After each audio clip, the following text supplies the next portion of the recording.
Welcome back. We are Liv, and we're going to switch the two of us there. There we go. Now everything's back just exactly the way it's supposed to be. That was weird.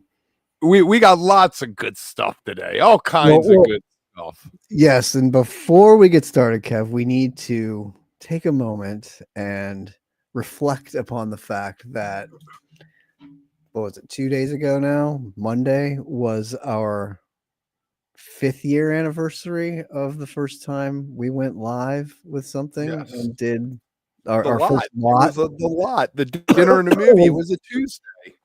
That started it all. It was also my birthday, which happened to be on Monday. So yes, that's what the two will always be intertwined. But that was the first time we ever went live, and what started this entire ridiculous journey that we've been on for the last 5 years. And it's so auspicious. It was like us just sitting there talking about it, and half the people didn't even think we had started. And then we were like, wait, somebody's watching. And then Tim's like, oh, it's me. That was a funny, hilarious, messy many time for everyone. We achieved greatness. What we need to do is, I don't remember when the anniversary of our first live is, though, or was, or is. I think it was the week before my birthday in 21, because remember, you guys got Eddie Spaghetti to wish me a happy birthday, and that was the second episode of Live. That was the second episode. Okay. Okay. And then the third or the fourth was the film noir one. I mean, we got in deep quick with that. That was that quick? I thought we were at least a month or two into it before we did that one. Really? God, we were like gung-ho. Right. We were like, we got big ideas.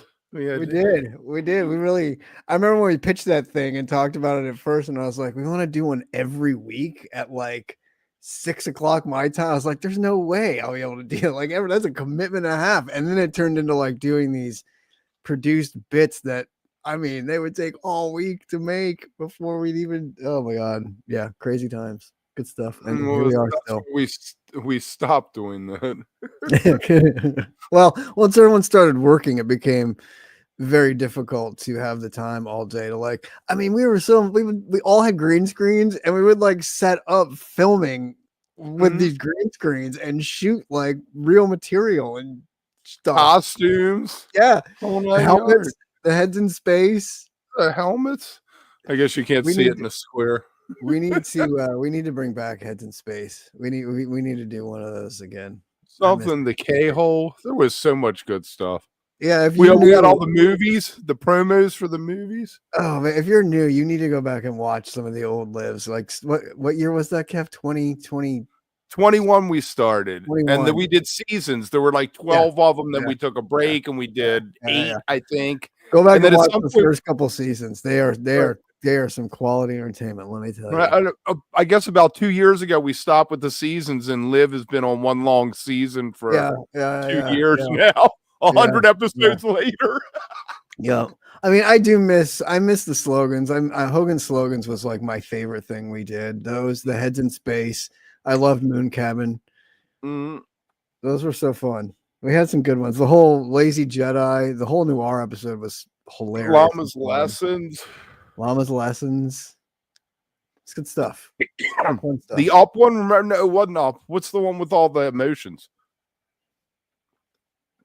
You know, the movie with the emotions, the kids movie. We did that whole episode of that, and we wrote each an emotion.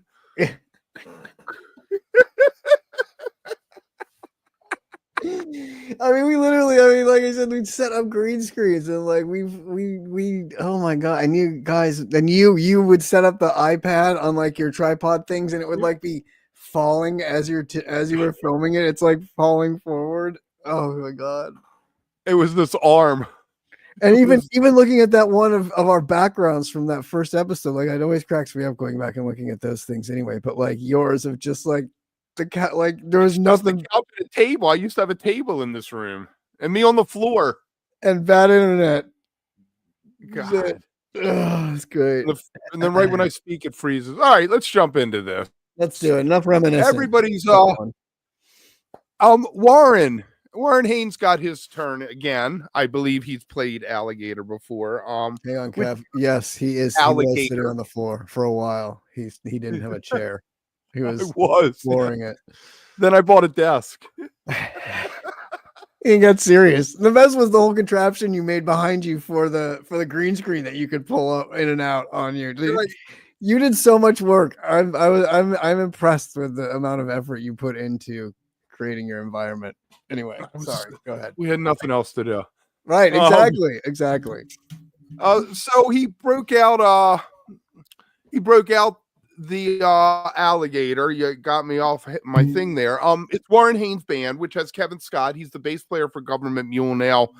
Fantastic. We mentioned him when Matt Bush was on the other day. I really wish Government Mule would go back to a trio, but anyway, he had drummer Terrence Higgins with him, a saxophone guy Greg Osby, who he's played with, and Matt Slocum is the keyboard player. You know, they do Warren tunes, they do Almond tunes, they do Mule tunes. But on this night, they did a Grateful Dead tune with Alligator, Black Peter. Oh. Very nice. And then followed it up with Pretzel Logic from Steely Dan, which it's just, I'm having trouble wrapping my head around that. I couldn't find a video. I have not heard it yet. So I was going to say, I wonder how it sounded. Oh, if you like Warren's voice, it's probably good. Yeah. But if you don't like Warren's voice, I can see that as a song where you're like, dude, why? Yeah. I have a buddy who never would go see Mule with me. He was like, I just don't like his voice. And I get it. I'm like that with the Widespread, with JB from Widespread. Yeah. Don't shoot me, guys. So what is the name of this guy? Because I always forget. What is the story behind Alligator? This guy has several, right? He has the Bean. He has Alligator. He does on a few. He runs, it's a thing called Grateful Guitars. They are out of the foundation is Woodside, California, basically up north. His name is Andy Logan. Yeah, super cool guy. And I guess this was at the Fillmore, so this was in San Francisco, right? Yeah, so that he was up there, and so I'm sure Andy. It's funny because he actually is really good about. I mean, I don't know how this one worked out, but he's very good about reaching out to people to ask them if they want to play it, and anybody who really reaches out to him asking to play it, he is super willing to let people play it. So it's a really cool thing. And yeah, it's fun to see all the different people that have been playing it lately and how much use it's been getting. So that's awesome. It's fascinating. Right. Yes, it is. I wonder why a Garcia guitar isn't always in play at the Sphere for Dead and Company. Could you see Bobby? Let me ask you this. Could you see Bobby playing something like Alligator, or would that just be too weird? I don't think no. I don't think he would play that. I think Mayer would play. I mean, he has played it. Hasn't he played a version? He's played one of them or he has a knockoff. Yeah, right. Yes, he has the knockoff. So, I mean, he's played the knockoff. I could see him playing it, which I'm surprised he doesn't have, the gray one he's been using for the last few years is, I guess, the most similar one to it, and it's like his own sort of version of that. But yeah, of him, of all people, I would think maybe just whatever. But yeah, but I don't think Bobby could. I don't think the sound would be right for Bobby. He doesn't play that like that. You know what I mean? Right. That's not. It'd be weird. Did you see O'Teal's playing a replica of the Mission Control bass? That's pretty sweet. I find interesting. Yeah. That bass actually made it out with Eggy. I think the Guitar Foundation is that too.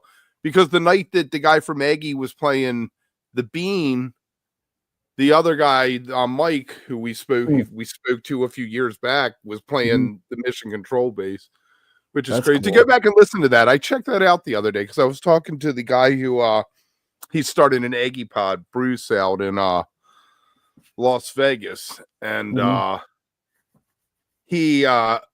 mentioned something, and he went back and watched it. He's like, "Wow, that was so long ago." That's another thing. That's another funny one to go back and see us figuring out how to do interviews in real time. remember we did Goose like way back when too. We had Ben him on, but see, does that count now? Because it was Ben. No, yeah. No. I guess at the time it did. Tim interviewed them back in 2019. Yeah. But it was only in print. It was no video taken of it, no audio. Yeah. So, all right, what do you know? Tell me about the whiskey. I know you've been there before. Yeah, it's I mean, world famous, right? It's just a small, much smaller than you would expect it to be because of how grand you think it should be, but just a tiny small little bar on Sunset. So pretty sweet though that that's where they decided to that's where they got their start, right? Yeah. So. I mean, playing those bars up and down Sunset. So yeah, and famously at the whiskey. So, but that's pretty cool to have them reunite there and do. I mean, he was supposed to play. We mentioned this with Taper's Choice. Robbie was at the Night Zero show at the Troubadour, but then he canceled early that week. And I knew he was playing with Densmore on whatever this was, Wednesday, a couple days after that Troubadour show. So I didn't know if it had 26, I think. Yeah. So. But cool. I mean, fun, awesome, cool to see them together and playing music together. So, right. I mean, famously, they have never gotten along. Nope. Or they haven't gotten along in a long time because they had dueling books and they weren't nice about each other in their dueling biographies. So it's good they got back together. I guess when Manzarek died is when they buried the hatchets. So they did the whole. All that's left. I mean, they did the whole. Right, they did the whole LA Woman album, and then Densmore came out for The Wasp and Riders on the Storm, the last two songs.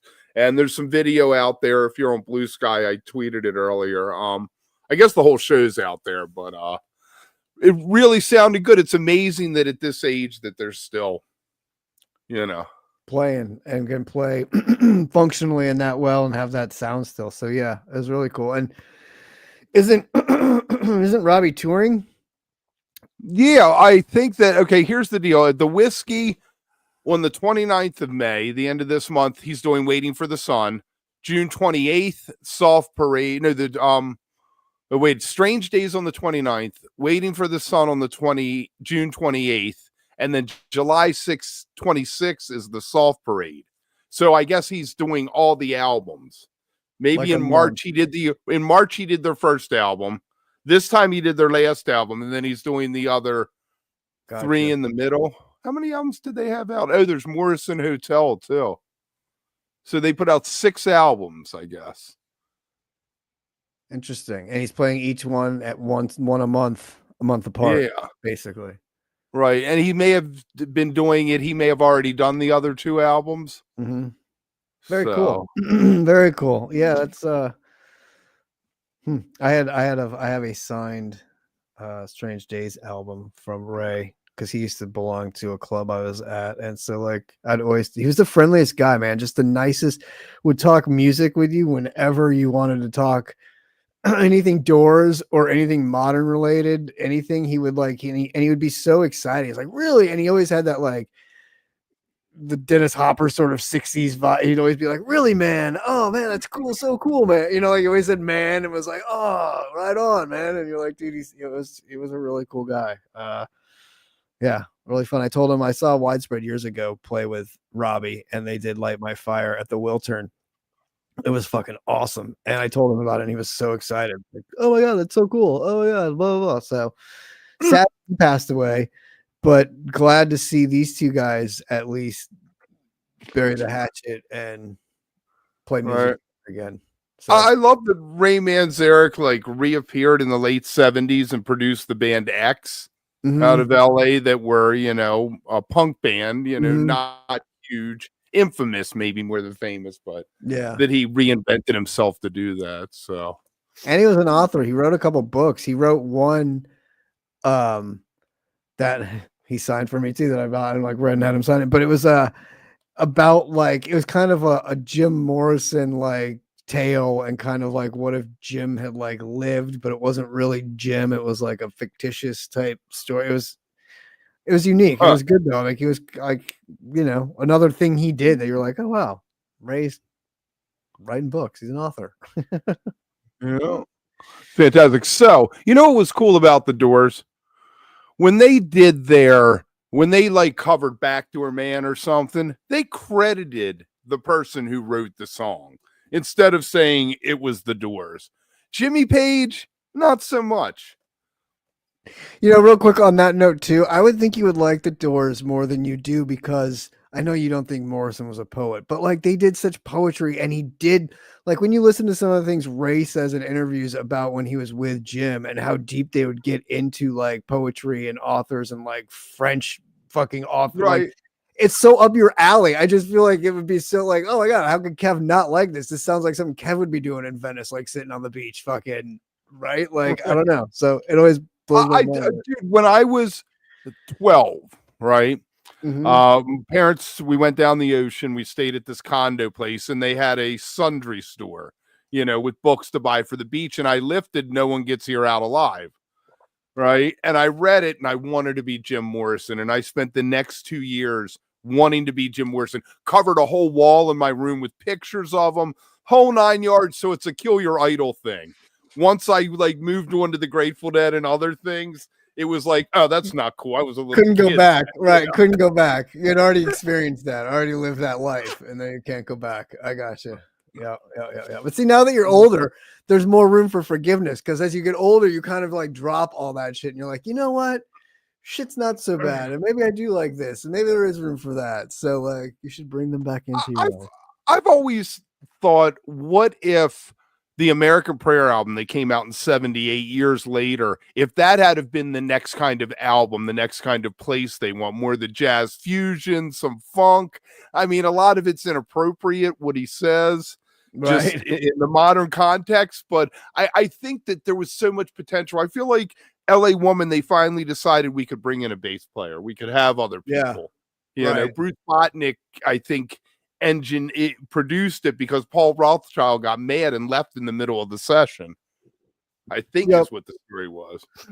And that's so true because it's one of those things where yes, you can grow upon the sound and like expand it out, and it would have been interesting to see where that went and what their trek was through. Like, yeah, I agree. Yeah, right. So Jimmy Page.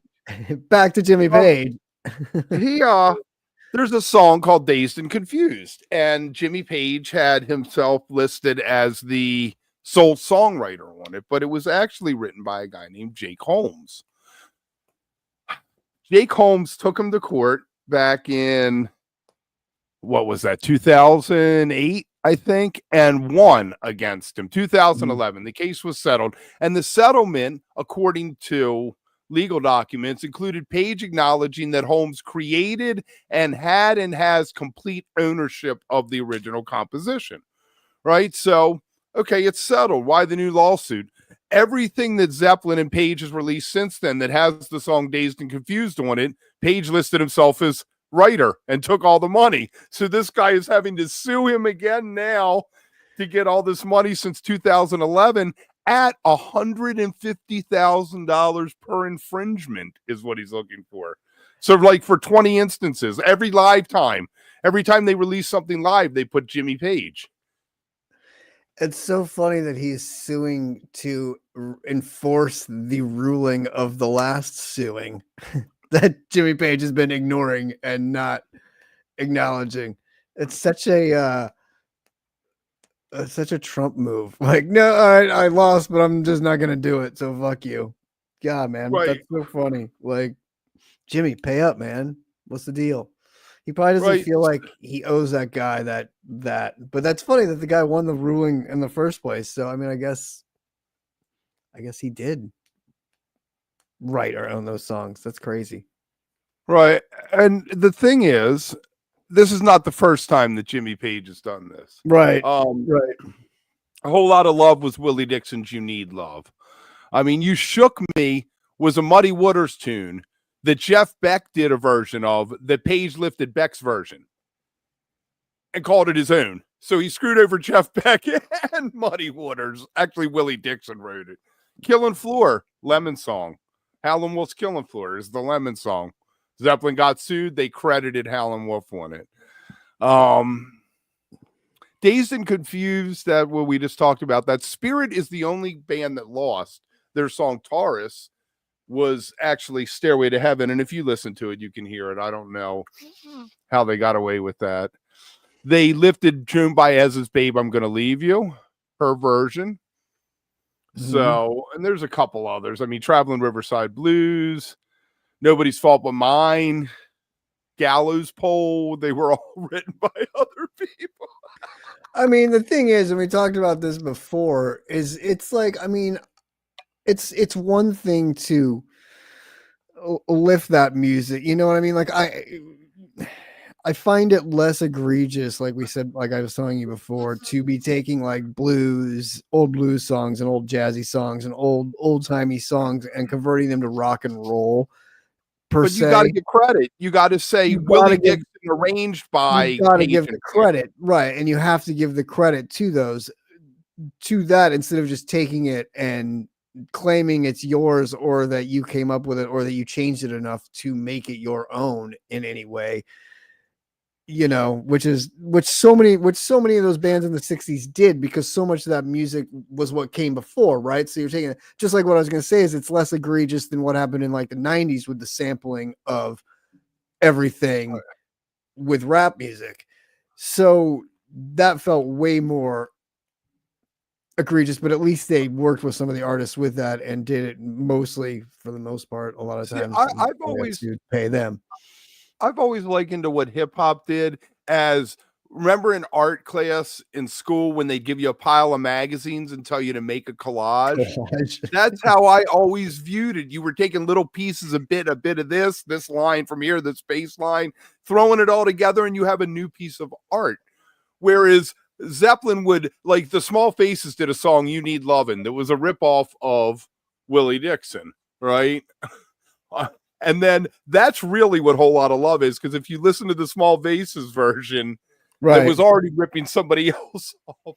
Well, what's crazy is too, a lot of times with the hip hop stuff that's sampled and ripped off, when it's not like super obvious, like you know, like the old Puffy stuff where he ripped off like Sting and the Police and shit like that, which is just like beating you over the head, obvious. But like so much of even stuff that you don't even realize is, you know, 70 songs that they slow down or speed up or like flip around and like change up the tempo and stuff on, and then reuse them. And it's fascinating, like, to do that. So yes, it is like a new art form, like re-editing it for your own sake. It's just like the super obvious ones are the ones that I'm always like, God damn. Right. Yes, Merle Haggard got credit, Johnny Cash, everybody did. Originally, interesting, they credited Bonnie, Morning Dew to Bonnie Dobson, who wrote it, but also the guy who was ripping her off. And then after that legal battle, where she got control of her song back, they dropped his name, which is cool. And then they would also put traditional, like Cannon Jug Stompers, traditional, arranged by the Grateful Dead. Yeah, is how they do it. That's what you got to put. It's arranged by. Put the person's name, and if you feel like you need some credit, which maybe you do. I mean, Viola Lee Blues is not what Cannon Jug Stompers wrote in 1919 or whatever. It is a completely different monster at this point. But see, that's the thing too, is you're taking that idea and those words and just using that as your basis for this jumping off point that you turn into this monster of a fucking, which even that song, like those little sections of the lyrics aren't even what the song goes out and does. You know, it's so crazy. Right. But yeah. Totally. You know what? It's interesting. The Grateful Dead, a lot of those songs they did, Sitting on Top of the World, Cold and Rain and Snow, they picked because they were in the public domain and they didn't have to pay royalties on them. And that's why. Smart. See that? Totally. I feel like a lot of like bluegrass and like bands like that at that time did a lot of that, like repurposed a lot of those songs because you didn't have to pay for them. Right, exactly. Yes, to boot, Willie Dixon another bass player. What is up with Bobby and bass players? Don Wasserman. Didn't he play with Ron Carter? Phil Lesh? I mean, Bobby always has a fantastic bass player with him, and I think bass players really push him. O'Teal, my God, the list goes on. It's like every great bass player ever has played with Bobby. God bless him. I miss Wasserman. He was the man. Even though that stand-up bass was sometimes weird on the electric stuff because he couldn't really get funky.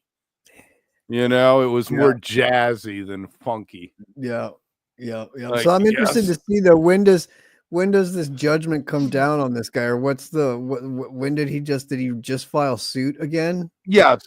So okay, it'll be a couple weeks. We'll have to keep our I want to be updated on what happens when they start seizing Jimmy Page's assets.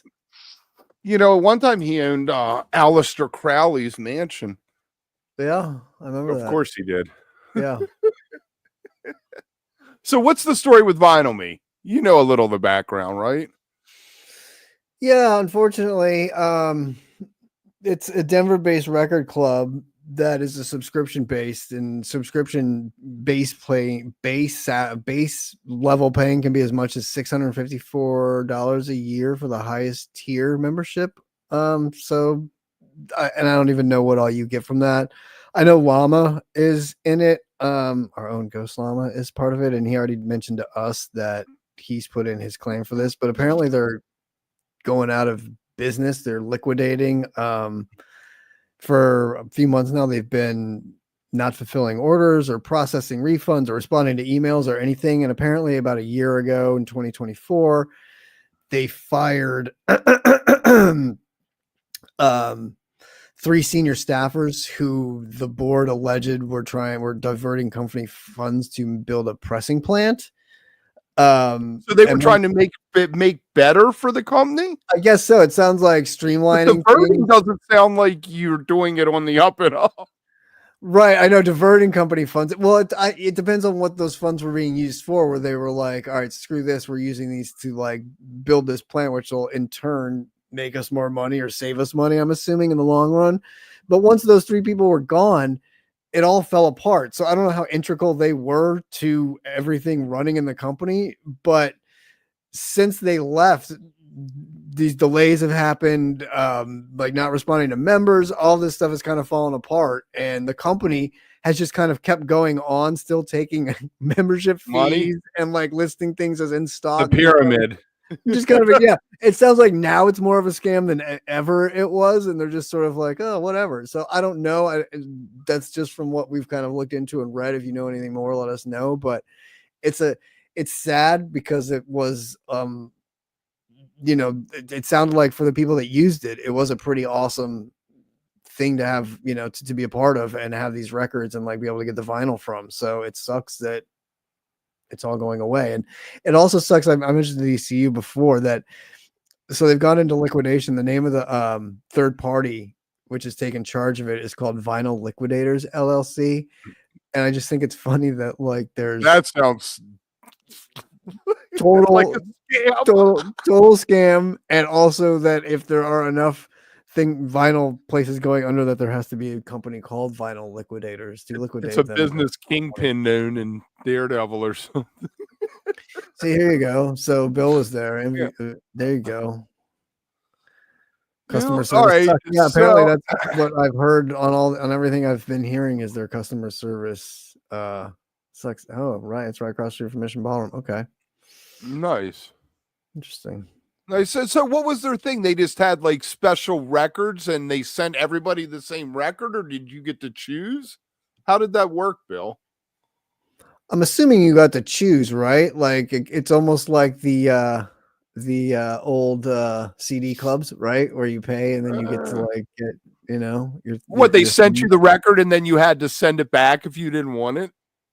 That's what I don't think they did that because they're not going to press it and send it to you and then you send it back. I think you have to order it and then they press it for you and send it to you. That was the scam. They'd mail you the album every month and you'd forget to send it back and they'd be like $15.95. You're like, dude, it's a Men at Work album. What do you mean? They're like, here's your 6 albums, and if we don't get them back in a week, we're charging you Oh $115. man, Yep. it's crazy. So But anyway, as it sucks. Another see, like Columbia House, BMG, the CD clubs. all They're right, so 3 or you 4 got to pick cheaper. between 3 or 4. That's cool. Tipitina's did a thing for a while where they had a record club and you got the album, whatever it was. Like it was Radiators, and then another time it was Rebirth Brass Band or something that were all recorded there live. Mm-hmm. So that was That's cool. interesting. That's super cool. You would think that would be a great thing to have. Like, and why wouldn't you do that, right? Especially if you owned the venue and could record and press shit right from there. Especially, too, it's like the whole inner circle of your own workings. You own the bar, you can play the music, and then you can sell your album of playing at your bar of your music. Like, it's brilliant. Like, what a brilliant concept. Good for them. Sorry. They I still tell you have what, it, with yeah. Galactic, They should still have it. so crazy, like the whole thing. The guy who had owned Tipitina's before them was into some shady stuff. Here you go, Kev. Bill's got a Rads record from Tips. It's called Kung Pao. It's called Kung Pao. I have it somewhere around here. He just became Kev's best friend. Love it, love it. So Galactic, bought it. There was some shady stuff. The guy who owned Tipitina's before, he got in trouble, and Galactic bought the club, and then I swear to God, the next week, Richie everything too. shut Kev, down. you got a whole bunch of guys in the crowd tonight that are Rads fans, huh? Get these Radiator fans coming out of the woodwork. Kev's Army. And Galactic bought the club, and they survived. They started doing live streams and things like that. Smart. Yeah, so we're going to use that as our transition into Galactic playing Jazzfest. We're going to talk a little Jazzfest. There's a bunch of stuff. I think that's Jambandy. Recently, Galactic put out an album with Irma Thomas. They've worked with her before, I think back in 2014, maybe. She is the soul queen of New Orleans. If you don't know Irma, she originally did Time Is On Your Side. She didn't write it, somebody else wrote it, but she originally recorded it. Ruler of My Heart. If you can have my husband, but don't mess with my man. That's a classic. And You Ain't Hitting on Nothing is another classic. But anyway, she has all these great songs, and so she came out with Galactic. Galactic worked a couple of their earlier, instrumental tunes. Then their normal singer came out, and Annika Jelly Joseph, and they did How Many More Times from Zeppelin. Speaking of Zeppelin, which is fantastic. But then Irma came out, did Time Is On My Side and Where I Belong, which is the new track that she wrote with Ben and Rob from Galactic. So that's cool. Yes, the album's called Audience with the Queen. So you should check that out. That's really cool. Hey, look, Kev, and Bill taped 100 Rad shows. Oh, nice. I taped quite a few myself. It got so bad, Bill, where like at Tipitina's, they'd be doing, it'd be late night. I'd be sloppy. I'd show up with my deck and somebody would be like, I got you, Kev. And they just take my deck and plug it in and run the whole thing. Great. Stay away from the tapers. Like stay over there because we know you're going to talk the whole time you're standing here. Well, no, the beautiful thing about that was they Kenny put out a patch. He put out this huge patch bay that had 20 outputs on it. So 20 different people could just plug in, and he had 1/4 inches. He had XLRs. Yes. Look, Bill, exactly. Kenny was the man. I love Kenny with all my heart. He had to be the coolest sound guy who worked with a band ever. He just was, I love you guys, without you, there wouldn't be an us. I love that. That's so great. It's fantastic. All right. So another thing after the Rads played on Sunday, My Morning Jacket closed out the festival on that stage. And they had done a 5-night run the week before with no repeats. So good for My Morning Jacket for 5 nights, because they do 25 songs a night. It isn't like Fish where they can do a 30-minute song and eat up a bunch of a set, right? Right. To get away with that. But they busted out Walking to New Orleans. They did Touch Me, I'm Going to Scream Part 1, Spring Among the Living. Time Is On My Side. We got another Time Is On My Side. And apparently it was huge. Hmm. Apparently people felt good. I'm not that big. Are you big into My Morning Jacket? Are you into them at all? I mean, Not big, but they put on a great show and they're awesome to watch and listen that's to. what I've always heard. That Yeah. you don't even need to know the songs. You can go Right. in and you will just get it because of the Right. Mhm. What it is and how good they are. So yeah, I mean, from Look a at this distance. guy. This guy. I know. What up? That is brilliant. Except I pressed the button mid-set and like shut my deck off. Right, or accidentally hit it and forget you did it, or forget to turn it back on second set or some shit. That's amazing. That's awesome. Don't. Oh Technology man. even back then. It's great. So, Mike Gordon. Mike, well, a lot of collabs too, as always, over the weekends, which is so awesome to see. And like Mike and Dave made a guest appearance with the Days Between band with Jen Hartwig and everybody. I think it was at Tips too, which was Sneaking so Sally cool. with Mike and George Porter Jr. Yep. slapping it out. So gross. Gross. Fucking nasty. Love it. And then Mike and Karina doing their show together and doing a version of Karini with Karina's name and doing Karini Had a Lumpy Head, which is great. It is. So his band, he still has Kimmock, Steve Kimmock's son John on drums, and he still has Robert Walter from the Gray Boy All-Stars and Roger Waters band as his keyboardist. But Scott Mikowski is gone, who has been in the band since it started, and Chip, I think was the other guy's name, who was the percussion player, is gone too. But I guess Mikowski didn't want to be on the road anymore. Like, even though Mike doesn't tour all the time and there aren't huge tours or anything like that, he just wanted to stay home, produce. I know that I can't think of the guy's name, and I should have wrote that down before we talked. I interviewed this guy and ended up having Scott come in on the interview because he was producing this guy's album. And I think that's where his head is. He wants to stay close to him.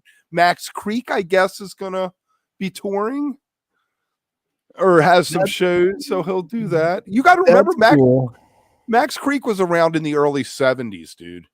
They're like as old as I am, as old as you are. Yeah. Yeah. We were born in the we were around in the early 70s. Am I saying it wrong to boot? I think that's funny though, Kev, that like even touring that little, because I was gonna say Mike doesn't tour a lot. Like there's not a heavy load on that. If anything, I think Mike has pretty much the perfect kind of touring for the Mike Gordon band, not maybe? Mike himself, because he plays Phish and then does his, so that's more. But like just the Mike Gordon band on its own, I think that's a pretty, it's kind of the in between Phish tours, and they're never very big, and they're usually consolidated East Coast. Granted, he did the Vampire Weekend opening last year, which was more West Coast than a lot, but still, I mean, I think that's, so to get out of that, it's funny. Like you must really be like, all right, I'm done, and I just wanted to work on producing, and right. Michael, I think we talked about this last week, didn't we?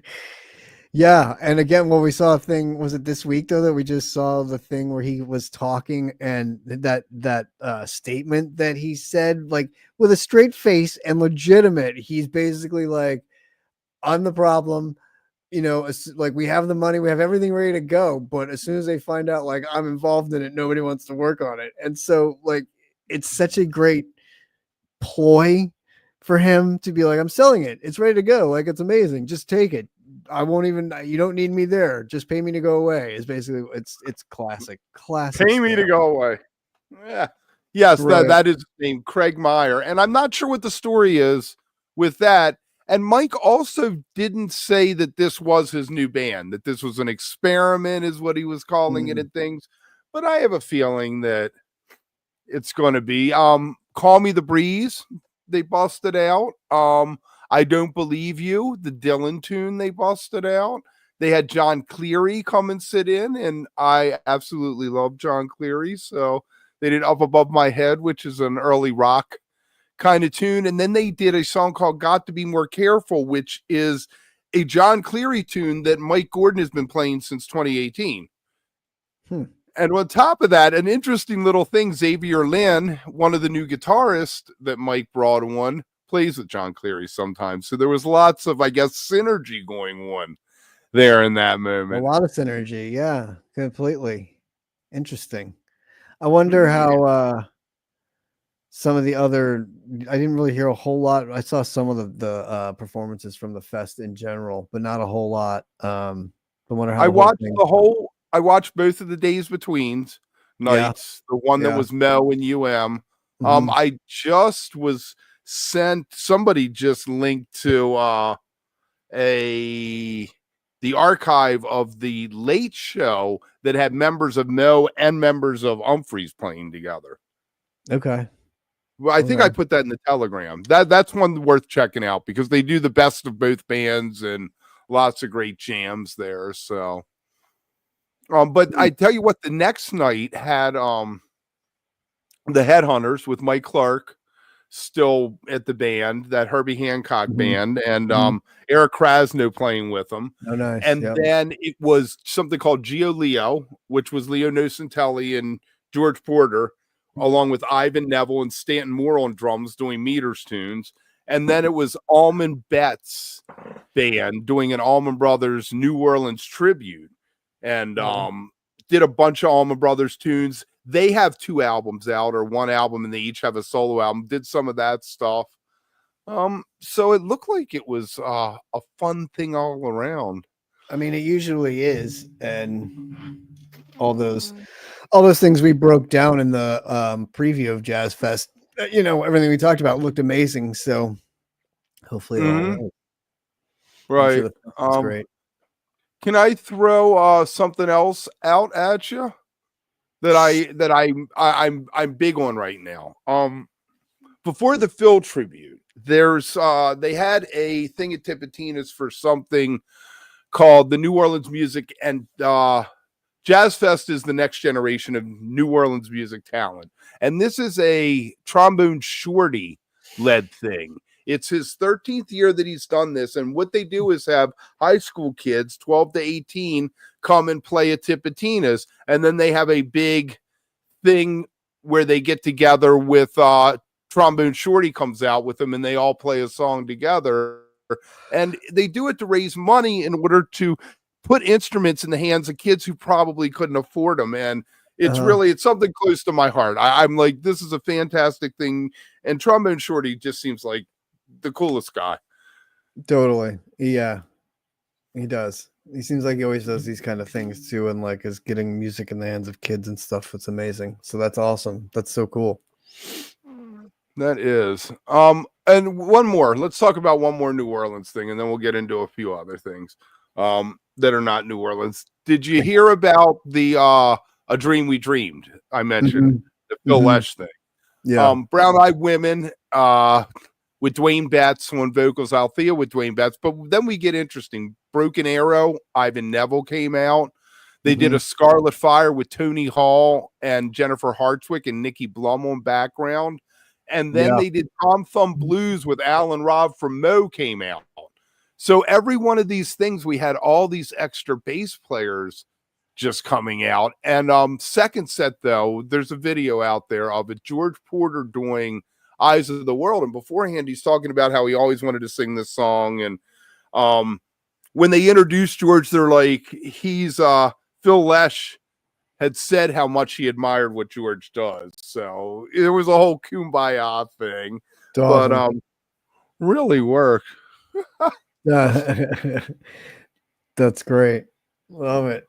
That's great. A real kumbaya thing. Yeah.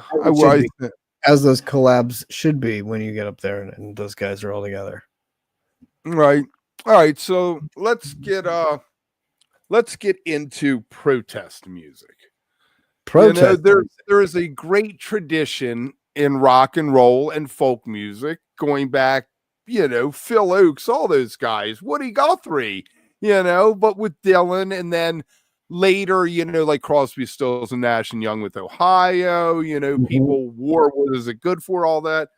Over the years, I don't feel like we have that anymore. There isn't really protest music like that on that level anymore. And a couple of the next two things, I guess, we'll talk about a little bit are Dave Matthews did a private show for autograph card exclusive series of Wells Fargo, 850 tickets, $100 a piece. Okay, good for him, making a little money doing a solo thing. Ran through Funny How Time Slips Away, Bartender Crush. That's not the name of the song. Bartender and Crush, two separate songs there. Don't Drink the Water. Then he started talking about the horrors of the ongoing conflict in Gaza. And he did a new song called Kill the Monsters that had a chorus about wanting the land of peace, but first we have to kill the monsters. And I was like, wow. I mean, I know Dave it can be vocal, but it surprised me that, you come out and, writing a song that touches on the idea that monsters are hiding in places we might not expect. Yeah. And just like place to debut it and everything. And I think, I don't know, we talked about that before, that nobody has been like, other than like Rage Against the Machine, really, that you don't get a lot of rock songs about things, and you don't get a lot of musicians willing to say shit that might not be popular or voiced, because there's such backlash and everyone's so afraid of like social media crushing you. So I don't know. And sometimes anything you say on either side is going to piss somebody off. Always, that's why we've always taken a decidedly neutral stance on most. Well, Tim would go off sometimes about stuff, but yeah, I had somebody when I met him in person asked me what my political views were, and I was like, because I guess you can't tell why. I think sometimes, though, even these days, being neutral pisses people off too, because you don't. So like, it's a no-win situation. Basically, no win. Like, we're not winning anything, right? But my opinion on this topic is, I appreciate any musician or any artist that's willing to use their platform to protest anything that they believe in, or right or wrong. Even if they're an idiot. What about something idiocy? Like idiocy is one thing, though, Kev. Idiocy is one thing that but like, if you're engaged in it and you have a reason for doing it, and you believe that and you want to do that, then yes, by all means. But if you're just social mediaizing it and being an idiot and just jump, then no, of course not. Then you should get called out for that. But no, I feel like if you're writing a song, though, based on something that is your belief and how you feel, and your way of expressing it is that song, then yes. Be authentic, Starkiller. Exactly. See, that's you could sum it up way better than I was just trying to do. Exactly. Be authentic in what you're doing. But okay, so let me throw something out like this. I don't know if you remember this during COVID. Van Morrison put out a song with Eric Clapton about not wearing masks and getting vaccinated. Say that again. He put out a song about not wearing masks. Van Morrison and Eric Clapton did a song together. I love Van Morrison. So I know with all my heart, but I'm just like, dude, stop being an idiot. You missed all the good stuff earlier. Go back and watch the beginning. We reminisced hard about like our 5-year anniversary from the lot, Jason, and like all of the old shit we used to do. So you came along towards the end when shit's obviously going off the rails, as it always does with Kevin and I around. The show that did not have an intro, because we hadn't made an intro to it yet, but then Chad starts playing the song that became the intro for the lot. So because we were trying to kill time. Fam had to change his name, and then he left. For some reason, he got kicked from the street. So funny. So funny. Oh, man. Water. Yeah. Good stuff. It was good. Good stuff. Good. And since I just put Star Killer's thing on there, it looked like his thing had a sphere thing on it, so we can segue into our boy Jimmy Dolan sending Beyonce the cease and desist letter from her picking up the sphere in her latest concert video that plays inside the arena concert that she just played her LA shows, and apparently that was in it, and they freaked out. She wanted what, $1 million to do production or something like that. She wanted them to close it down so she could rehearse for a week. Was part of it, was what she wanted, so they could rehearse in it for a week leading up to the shows, and they said no. Yeah, I want to see an 80-foot tall Beyonce. What's up?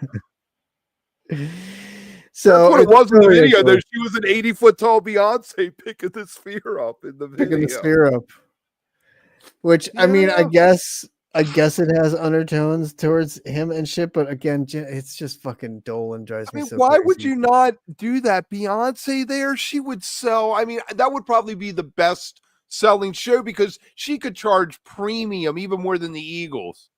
Oh yeah, and you could charge everything under the sun for all of it. Mm-hmm. So yeah, I don't know, crazy. And speaking of Vegas, I don't know if you guys saw the Instagram photos and the little jam bass thing on Bobby, but Bobby went out the other night and saw the Post Malone Jelly Roll show, got pictures taken backstage with him, had a box seat at Allegiant Stadium for the show. I love it. I love seeing Bobby. He looks so Bobby too in the photos, like his ridiculous hat with like he just came in from El Paso.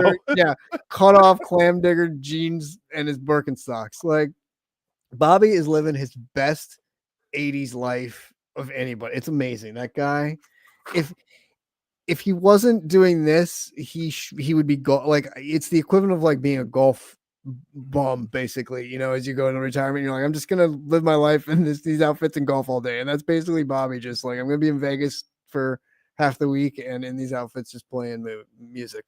No, I heard he bought a condo. And he just stays there for the whole why time. Wouldn't he? Like, why wouldn't he? The weather's fine. Like, going where the climate suits his clothes, and that climate suits those clothes for Bobby perfectly.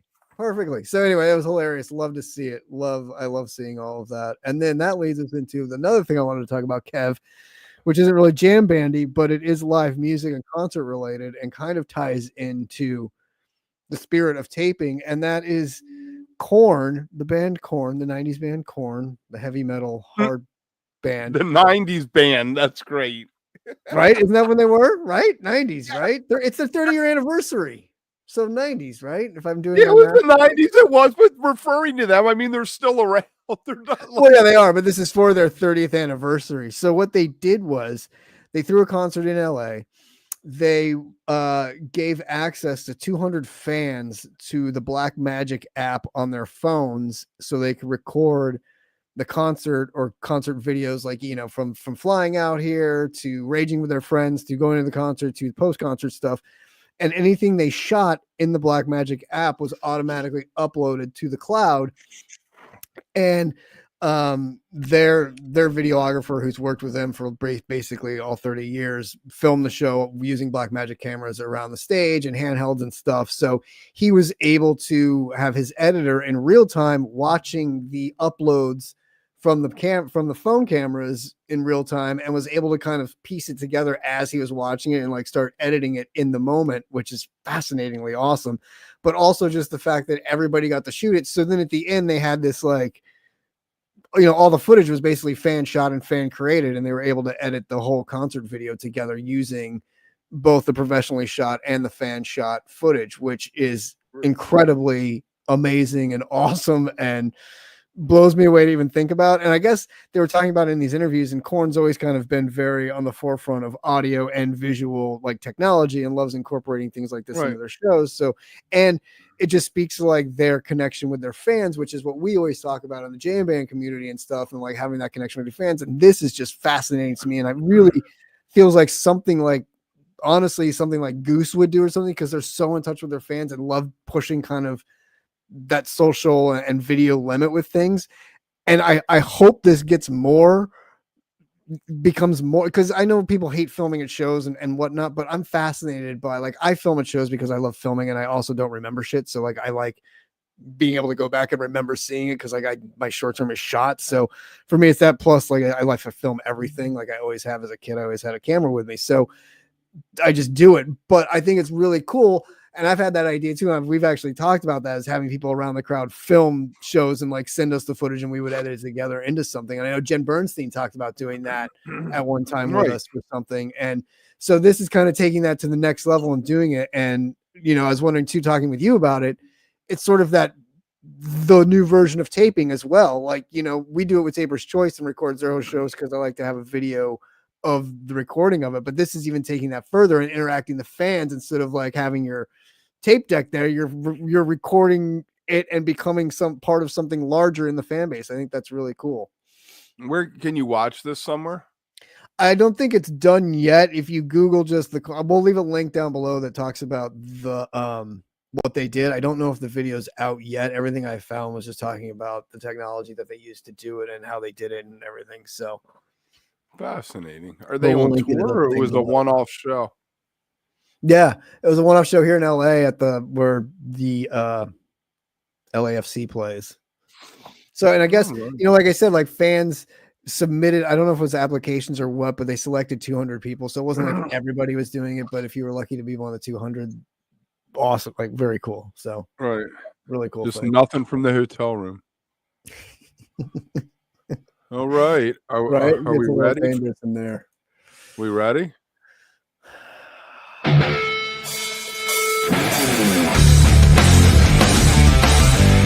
The Neil Young Minute. Love it. Yes, the Neil Young Minute. All right. I tell you what, when Neil Young and Stephen Stills get together, all anybody ever talks about is Buffalo Springfield.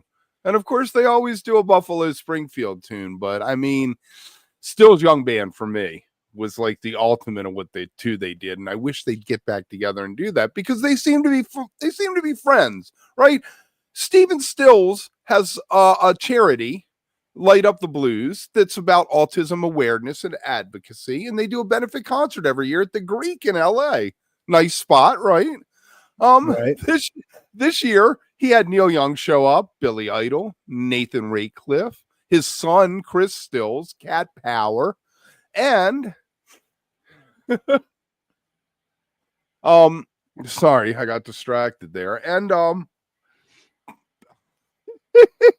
Ben Montench from Tom Petty, who came out with Nathan Ratcliffe and Stephen Stills to do the song Colorado, which was great. Then Stephen and Chris his son Chris did a little mini set and did a take on Dark Star from Crosby, Stills and Nash, not the Grateful Dead Dark Star, but a really beautiful song from their that 85 album that had Wasted on the Way and Southern Cross on it.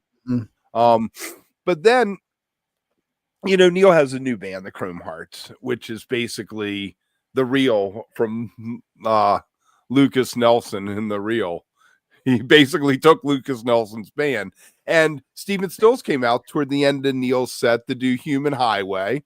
And then they went into a Rockin' in the Free World that you could have heard on the moon. They were just banging away, 3 guitars.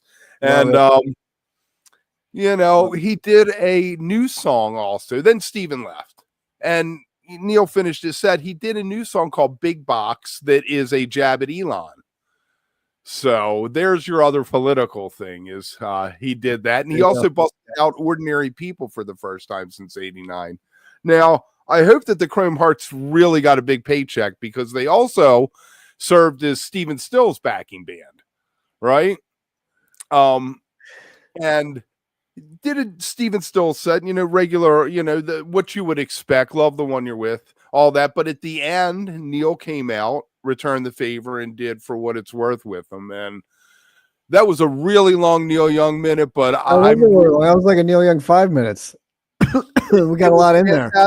There are videos on YouTube of it, I guess on other social media, but I'm pushing for the Stills Young band to get together. Definitely. If they can stand each other. for that Definitely. long. That'd be awesome. And we did skip over Goose Mexico, but we did a whole thing, pre-show thing on Goose Mexico. So you can check that out. Friday morning, I'll be recapping what I can. I'm going to try to watch some of the Goose, be talking about Dead and Company's show tomorrow night. So that'll be 9:00 on Friday.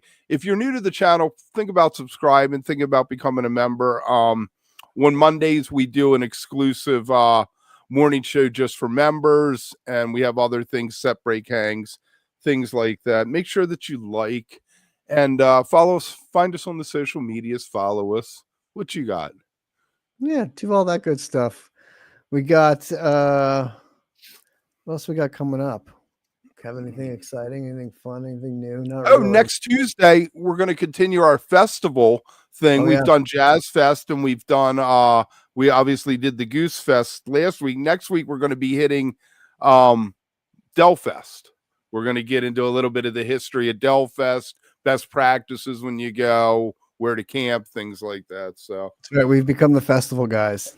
That's it. We like to talk about early festivals, and then we need to do recaps of the festivals too. We should probably figure out how we can watch more of them so we can do recaps, because like the Goose thing, they're only showing Goose. You aren't going to get to see the Pigeon set or anything, or the War on Drugs. Dawes, bad, because they should just run it like a full festival thing and let you be all day. Because wouldn't you want to, like, wouldn't that intrigue you and like make you want to go, like we were talking about before with bands doing that? You'd be like, wow, this looks awesome. I want to go to Mexico next year. What about the acoustic Goose set? That's on another stage. Yeah. Do that, right? Like you could have it set up everywhere. It should just be on, because there's only, I mean, the good bands, like we broke down in the preview thing, are only on 2 stages, right? Isn't there only 3 stages? 3 stages, right? And one's just like an acoustic, like where Mahali's playing. Come on. Show us everything. Right. It's we talked about how cheap it is, relatively speaking. It's a very cheap festival for everything you're getting out of it. It's pretty cheap. They could up the ticket prices slightly and afford to do video production for all of us that didn't go, so we could watch it. Just saying. Right. I wonder if they break 1,000 people down there.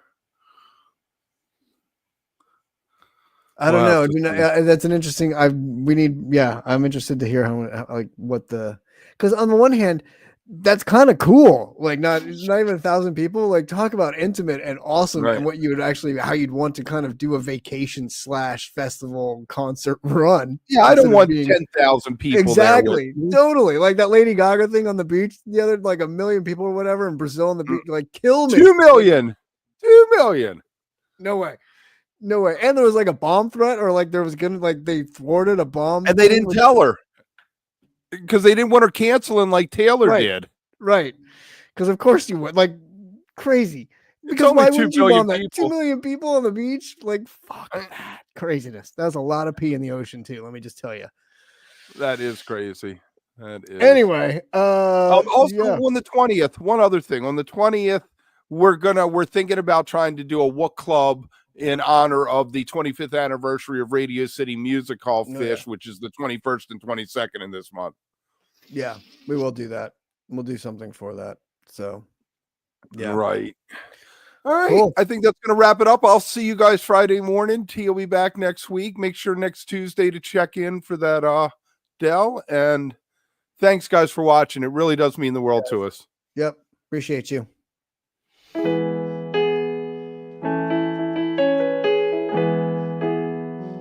We'll have to start listing Tim like Heather Locklear used to be on Melrose Place as like a special guest appearance. He's on a guest star or something. He will be on every week, but when he is on, it's like deal. Sometimes, right? And you'll never know when he's going to be on or not. So you have to tune in. Yeah, we need to update that too because I think we're. I know we have the wrong date on there. Yeah. Well, we do need to do that, but we're lazy. Eventually we will.